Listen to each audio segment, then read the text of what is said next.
Human Girl shielded the red alien dragon pack with her life then. The skies of Illyria Prime always burned red. Its twin suns bled across the horizon, painting the jagged cliffs and barren plains in an eternal twilight. Most humans who visited the frontier planet said it felt like stepping into the mouth of a furnace. To Illyria Vey, however, it was home. Illyria was only 19, the daughter of a xenobiologist who had spent his life cataloging alien wildlife. When her father died suddenly of a desert fever, she refused to leave the outpost he had built on the planet's equatorial ridge. Others urged her to go back to the human colonies, but she would not. This was where she belonged, among the creatures her father had taught her to respect.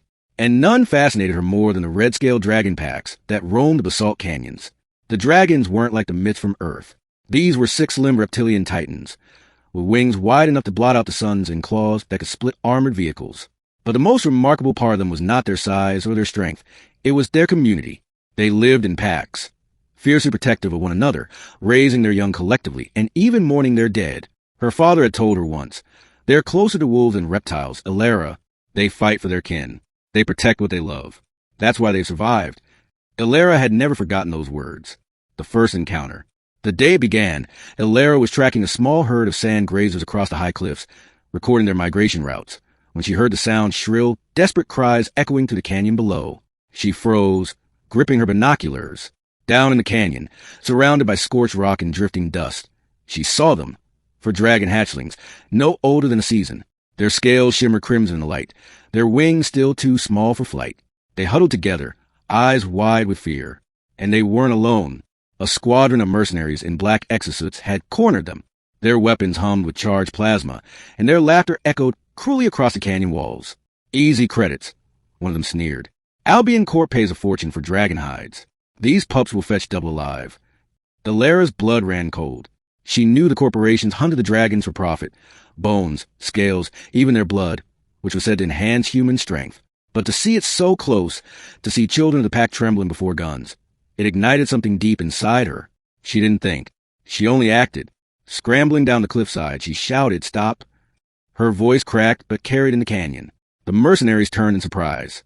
A thin human girl in a desert cloak was running toward them, arms outstretched. "Leave them alone," she cried. The leader, a broad man with a scar jaw, laughed. Well, a local rat. Run along, girl, unless you want to end up as scrap with these lizards." Illyria planted herself between the hatchlings and the guns. Her heart hammered against her ribs, but she didn't flinch. "You'll have to shoot through me first." The mercenaries exchanged looks. Then one raised his rifle casually. "Fine by me." Fire and blood. The shot never landed.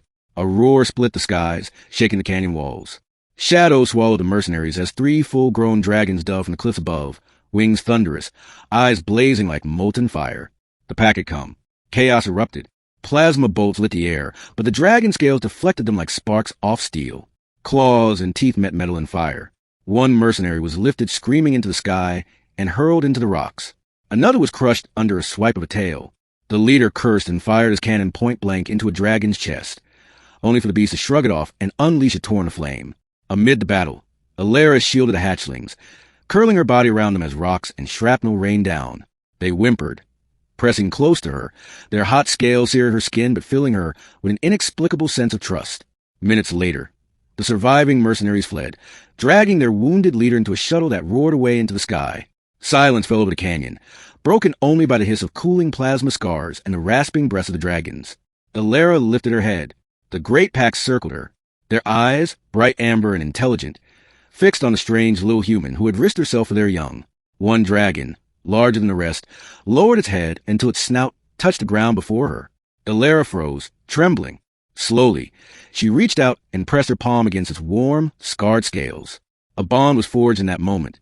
Fragile, impossible, yet undeniable. A human among dragons. Days turned into weeks. Illyria found herself accepted, in some strange way, by the red dragon pack. They allowed her near their canyon nest, tolerated her presence at their hunts, and even let the hatchlings clamber over her like a climbing frame. She studied them tirelessly, documenting their calls, their patterns, their social bonds. She learned that the large dragon who had lowered its head to her was the Alpha, scarred from countless battles. She named him Kael'thar, but more than a scientist, she became a guardian. The mercenaries hadn't forgotten their prize, and word spread that Albion Corp had placed a bounty on the red dragons. Hunters and soldiers would return, stronger and in greater numbers. Ilara knew one truth. Without help, the dragons would be slaughtered. So she trained. She rigged traps along the canyon paths, studied the mercenaries' tactics, and used her father's old equipment to craft defenses. She patched wounds when dragons returned from hunts injured. She learned their warning cries and could mimic them to signal danger. The hatchlings especially adored her. They slept curled beside her at night, their heat keeping the desert cold at bay. Sometimes she would wake to find one draping its wings over her like a blanket. She had become part of the pack. The siege. It came at dawn. Dozens of ships descended, blotting out the sky.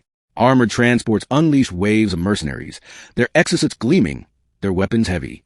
At their head was the scarred leader Ilara had seen before, his jaw replaced now with a cybernetic plate, his eyes burned with vengeance. "Burn the canyon," he ordered. "Leave nothing alive." The dragons roared, rallying at Kael'thar's side. The ground shook as they charged, wings unfurling, flames spewing in torrents. Ilara stood with them, armed only with her traps, her father's pulse rifle, and her unyielding resolve.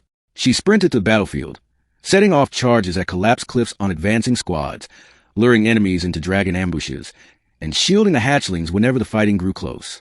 At one point, a mercenary nearly struck down a young dragon with a plasma blade.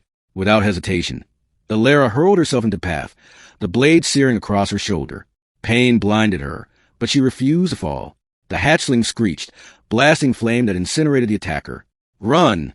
she shouted to the youngling, staggering back. Kael'thar roared, his massive form slamming down beside her. His golden eyes locked on hers. Then he released a firestorm that swept the battlefield, forcing the mercenaries to retreat. But the enemy did not relent. Explosives cracked the canyon walls. Ships rained fire from above. It seemed hopeless. And then Ilara made her choice. The last stand. The mercenaries had brought a siege cannon. Its power core glowed with enough energy to level the entire canyon. Ilara saw it charging, aimed at the dragon's nesting grounds, where the hatchlings cowered. She knew what had to be done. Breaking away from Kael'thar's side, she sprinted through the chaos, plasma fire scorching the ground at her heels.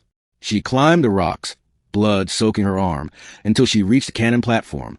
The mercenary leader spotted her. "You again!" he roared, swinging his rifle. Ilara slammed her fist on the cannon's control node, overriding the safeties her father had once taught her to bypass. The weapon began to overload, its core screaming. The leader lunged for her. She kicked him back, though his blade sliced across her ribs. Gritting her teeth, she spat blood and whispered, "Not while I'm alive." With the last of her strength, she yanked the manual release and sent the cannon's glowing core tumbling into the abyss below. It detonated in a blinding explosion that ripped through the canyon, consuming the mercenaries and their machines in fire. Ilara was thrown to the ground, her body broken, her breath shallow. She dimly felt the earth tremble as the dragons gathered around her, shielding her with their massive forms as the flames died away. Kael'thar lowered his head once more, pressing his snout to her chest, as though urging her not to leave. The ending. When Ilara woke, it was days later. She lay in the heart of the dragon nest, her wounds bandaged with strange herbs, her body warmed by the hatchlings pressed close. The mercenaries were gone. Albion Corp had withdrawn, unwilling to risk further losses after their crushing defeat. The red dragons were safe, for now. She sat up slowly, gazing at Kael'thar, who loomed nearby like a living mountain. He inclined his head toward her, a gesture of respect, of kinship. In that moment, Ilara understood. She was no longer just a human girl surviving on a hostile world. She was part of something greater, a protector, a sister, a shield. And as long as she lived, she would fight for them. For the red dragon pack of Illyria Prime was her family now.